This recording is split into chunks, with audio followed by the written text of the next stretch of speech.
Welcome back to Echo Ridge. Today we're going to figure out how we're going to end up colonizing the entire star map. And this is coming off the back of Angry Forest completing 1,743 databanks.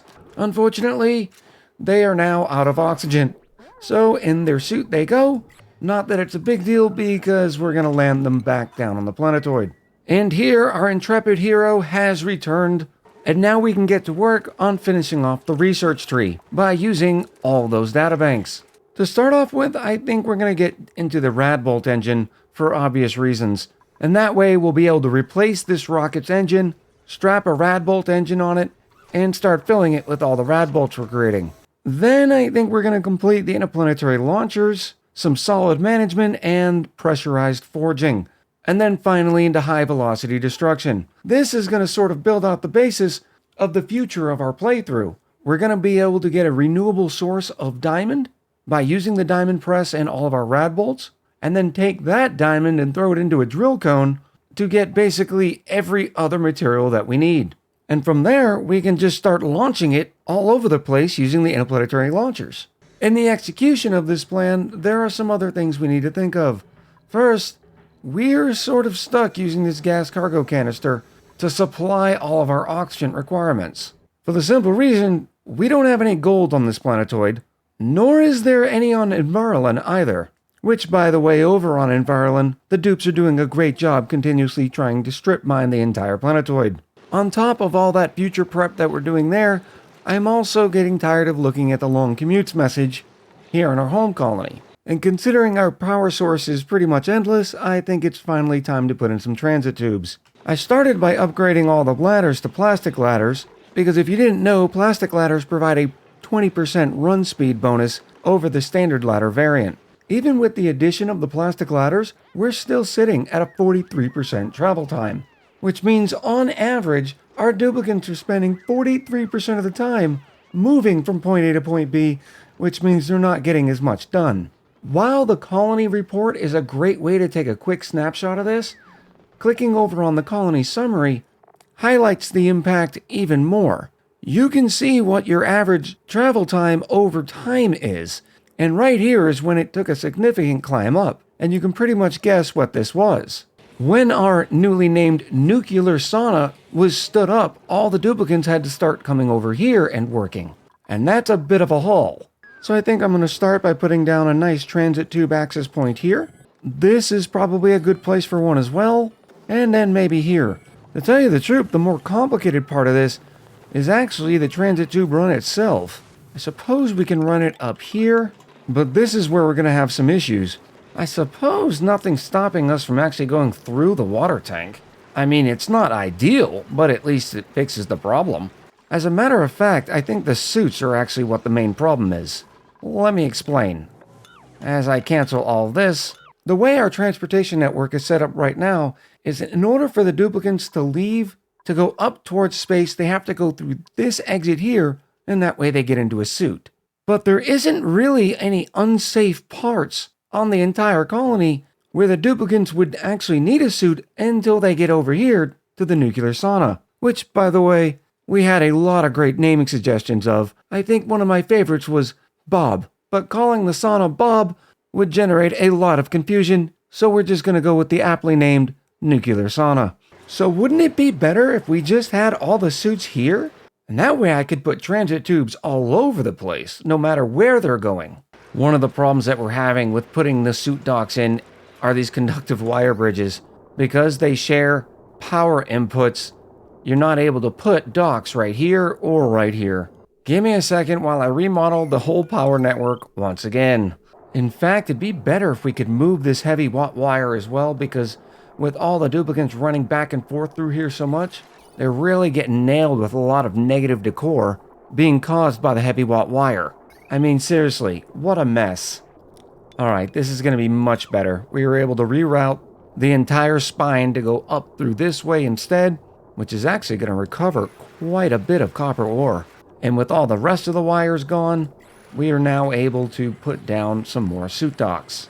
We're going to take a power leg right off of this first transformer that hasn't been used in quite some time, and it's going to be what powers the suits over here. We're also going to line the top of it with nothing but portrait paintings And Majan Lord actually finished the first masterpiece painting, for which I believe that is what this colony achievement is. Art Underground. Have a duplicate with the Masterworks skill paint a masterpiece quality painting. I mean, we really are starting to get a lot of these knocked out, aren't we? With power connected, now it's time to look at the oxygen. I started just by doing one of these quick little numbers here, and I realized that would be a mistake. The reason why is because you want to fill from your very first suit back. We're also going to be getting rid of all these gas vents here. Now that the line is so far away, I want to make sure the suits have the first priority in getting the oxygen.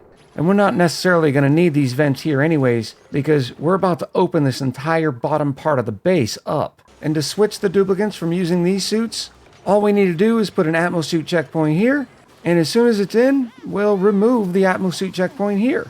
And as the duplicates come back in, they'll drop their suits off here instead.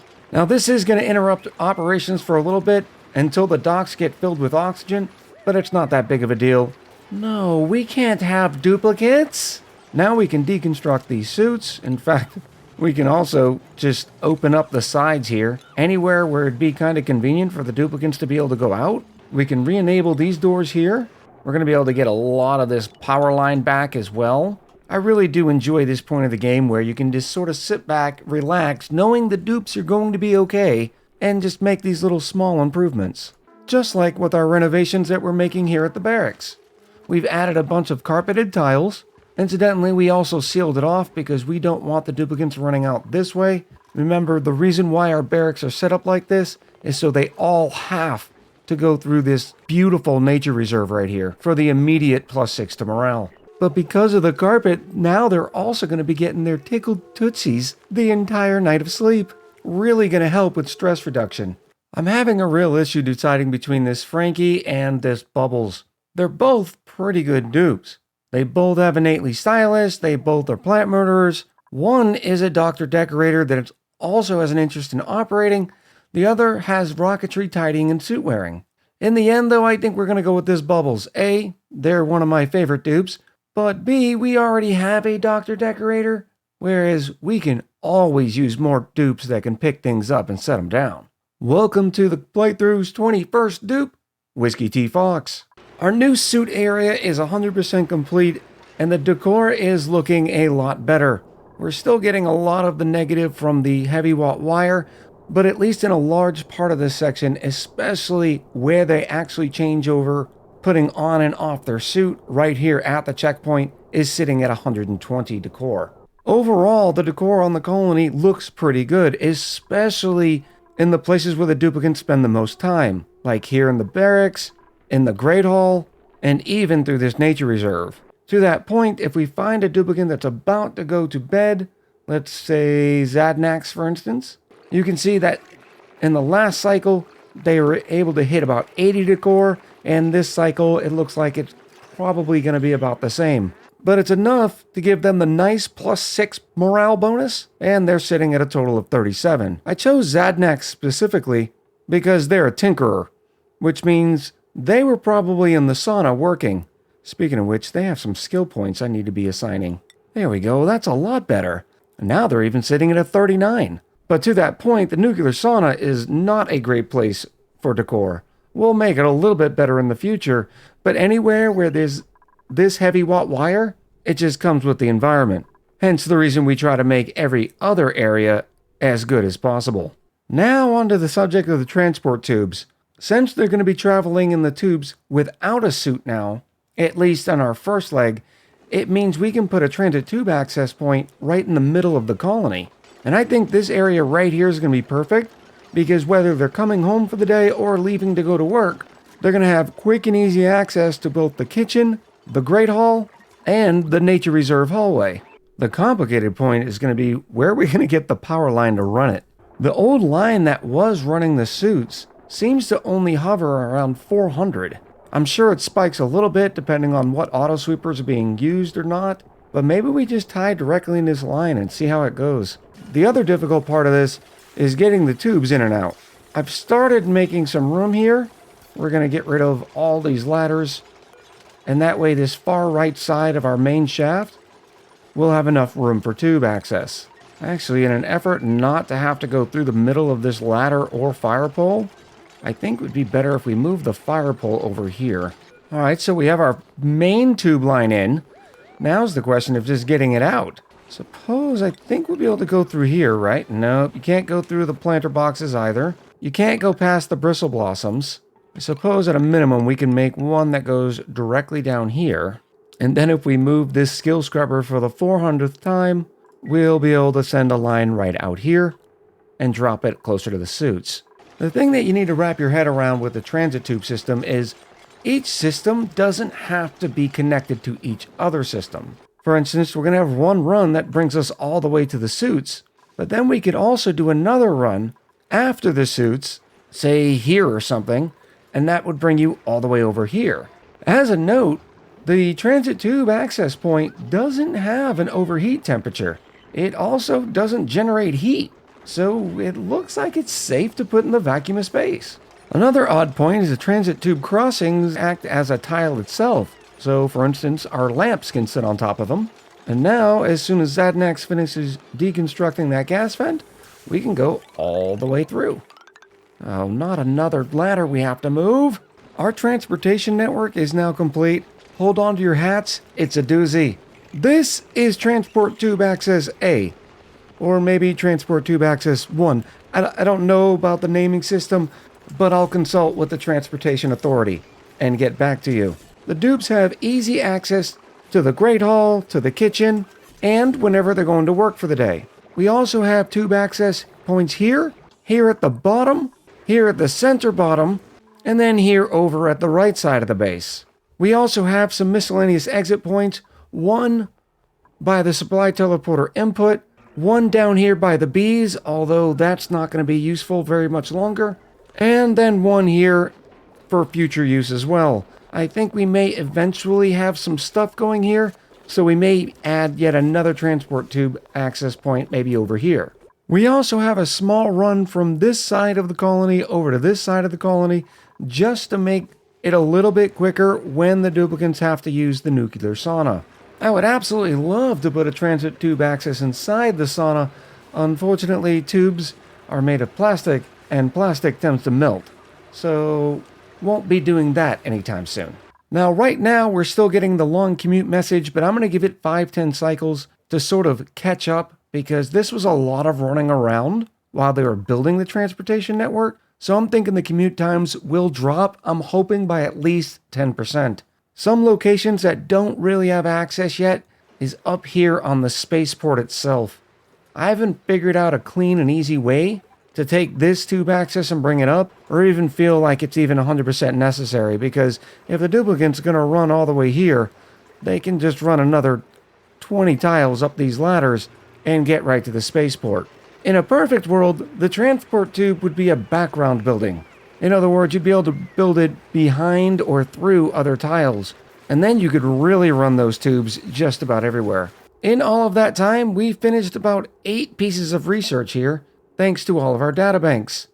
In fact, we're just about done with this entire column worth of research. All we have left is monuments here, cryofuel propulsion, high velocity destruction, improved hydrocarbon propulsion, and we're wrapping up on hydrocarbon propulsion now.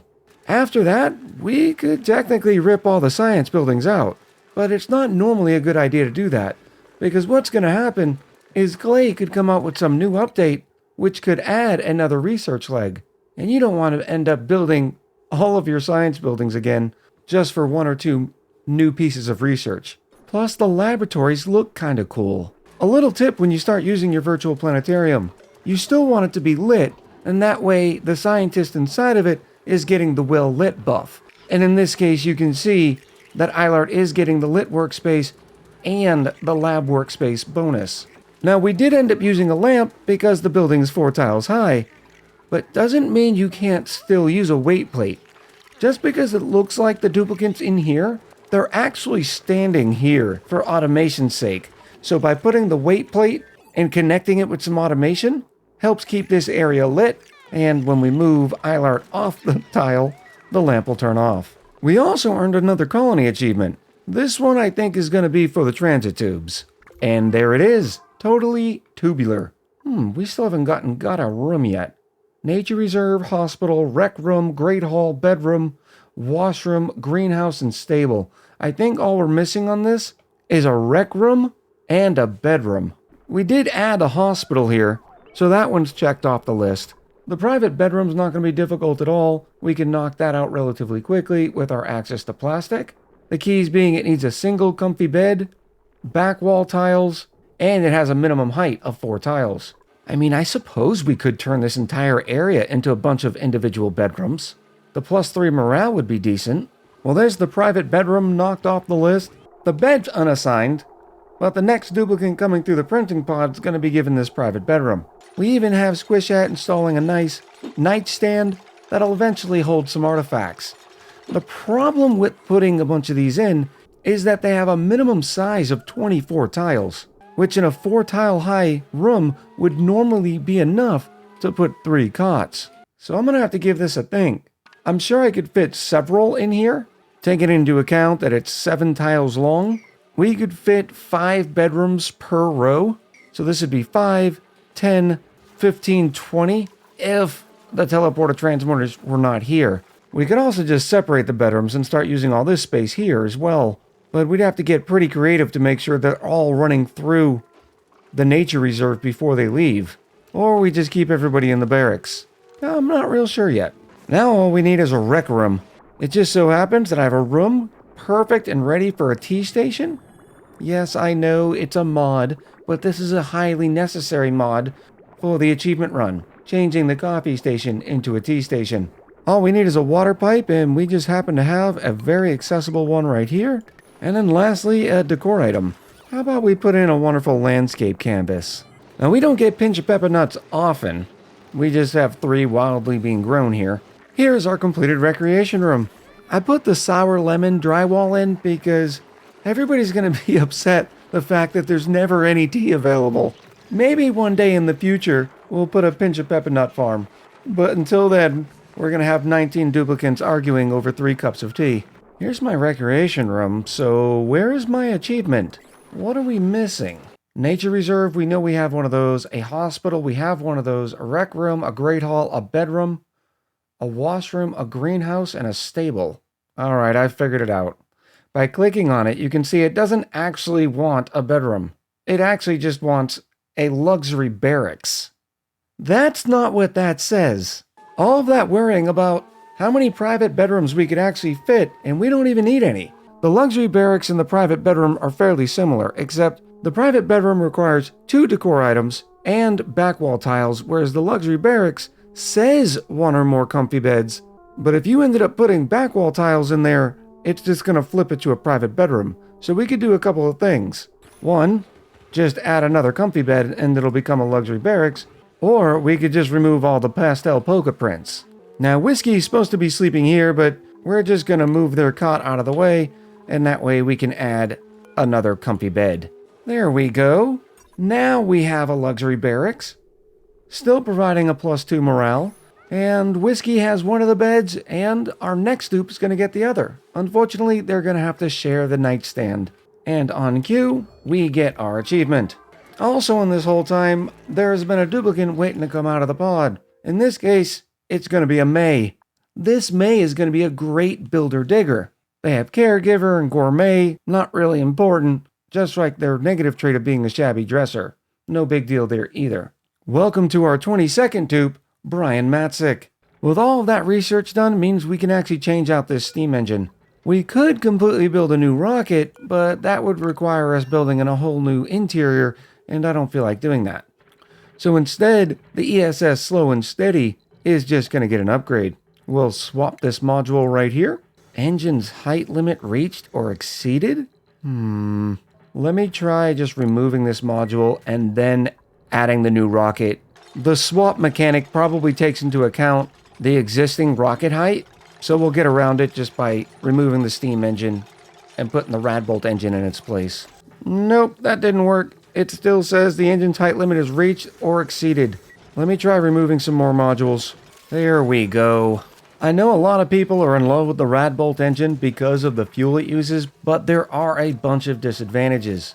First, it has an even smaller height than the steam engine at 20. And considering we're stuck using the gas cargo canister because we can't make oxalite, it doesn't give us a lot of modules to be able to work with. Additionally, the Radbolt engine is one of the engines that does not provide any power from thrust, making the manual generator pretty much a must-have inside your Radbolt rockets, because you're not going to have a whole lot of room for solar panel modules, nor do they generate a lot of wattage to begin with. Clay, can you do me a favor and add a heavy Radbolt engine? Make it require, I don't know, triple the amount of Radbolts. We just need a little bit more height.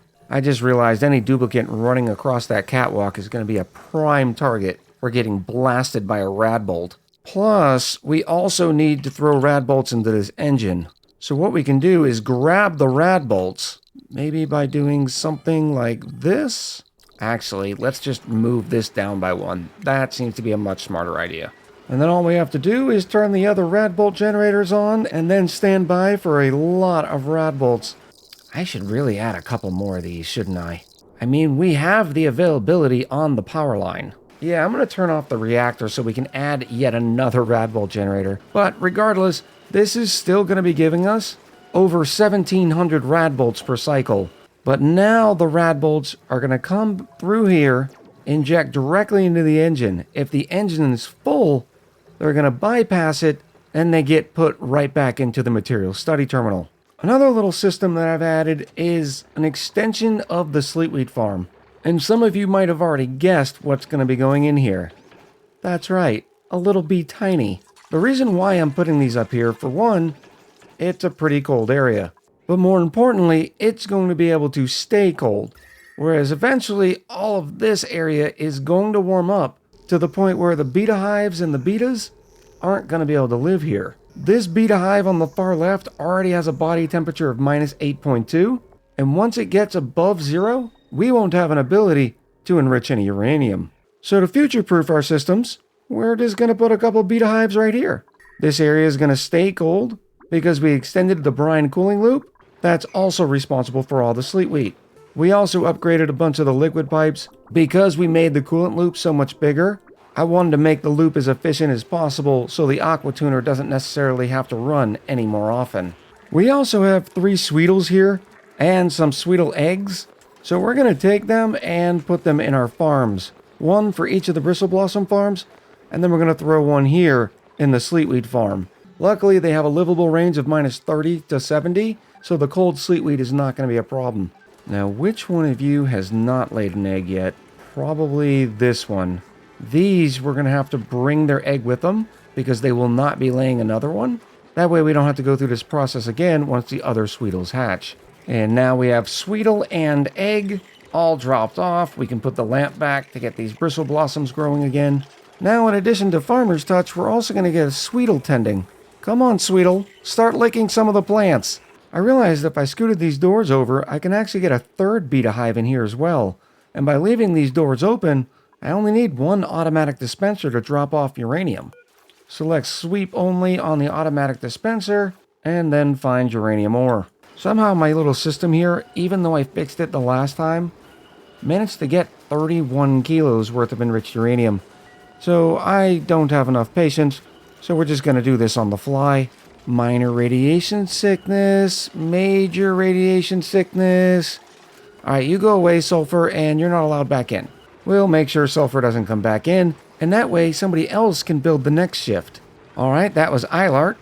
So we'll make sure Ilart's not allowed back in for a little while. Oh, Squishat, you definitely can't do this. You only have a construction of 0. We will send Squishat away. Alright, that was Dave. And they only managed to get minor radiation sickness, so we'll let them come back in. Come on, who's next? Have you done your time inside the nuclear sauna for the colony today? Sign up now, volunteer, it's gonna be fine. Alright, Lady Ruff has a construction of 7. Oh my goodness, Whiskey, how'd you get in here? You are definitely not the solution.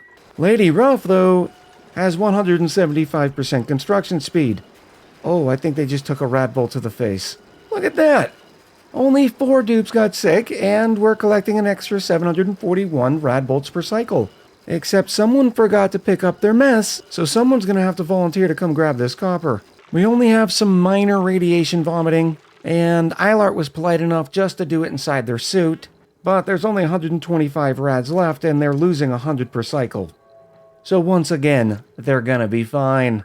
I was thinking about the fact that I asked about an advanced rad pill considering we only have a basic rad pill, but then I also remembered if you're feeding your duplicants seafood, such as cooked seafood, you also get a plus 20% radiation resistance for eating an aquatic diet. Unfortunately, we don't have an aquatic diet. Oh, who didn't mop up the Great Hall?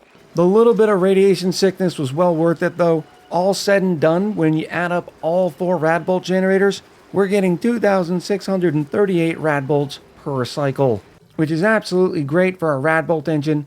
It means we can fill an entire engine in just under 2 cycles. The last little update that we've made is at the end of our Radbolt chain, and that is where the wonderful diamond presses come into play. All the excess Radbolts that aren't used by the Radbolt engine, aren't used by the materials study terminal, will then get used by the diamond press. Now we do have some automation on them because we want the Radbolts to bypass the diamond press once they're filled with 2,000 Radbolts. So once the press is full, it's going to send out a green signal, which this NOT gate's going to flip, which will then send the red signal to this Radbolt reflector, turning it off, allowing the Radbolts to bypass this reflector and go into this one. And if this one's also full at the same time, well, then the Radbolts are just going to keep bypassing. But even with us creating that many Radbolts per cycle, it should never get to a point where one of these 2 presses won't take some. Because remember, all it takes is 1,000 Radbolts and 100 kilos worth of refined carbon, and you get 100 kilos worth of diamond. So even when the press gets filled with 2,000 Radbolts, some duplicant by then is going to already have came and started the process of making some diamond, draining 1,000 Radbolts. I know this episode was a bit of a hodgepodge, but we did a lot to set ourselves up for the future of this colony. Everything from our permanent enriched uranium processing facility, unlocking the power of the Radbolt engine, diamond production, and an entire transport network. And in the course, duplicants probably maybe got some tea too. Next episode, we're going to be taking that Radbolt rocket, and probably another one like it, and start exploring the star map. We have a lot to uncover. First step, I'm in search of fullerene because I want to create some supercoolant. Of course, considering we have no gold or petroleum, we might need to rely on the granite method for creating supercoolant. Either way, it's going to be a blast. I'm looking forward to hearing what you thought of this episode in the comments below. So until next time, happy gaming, and I'll talk to you soon.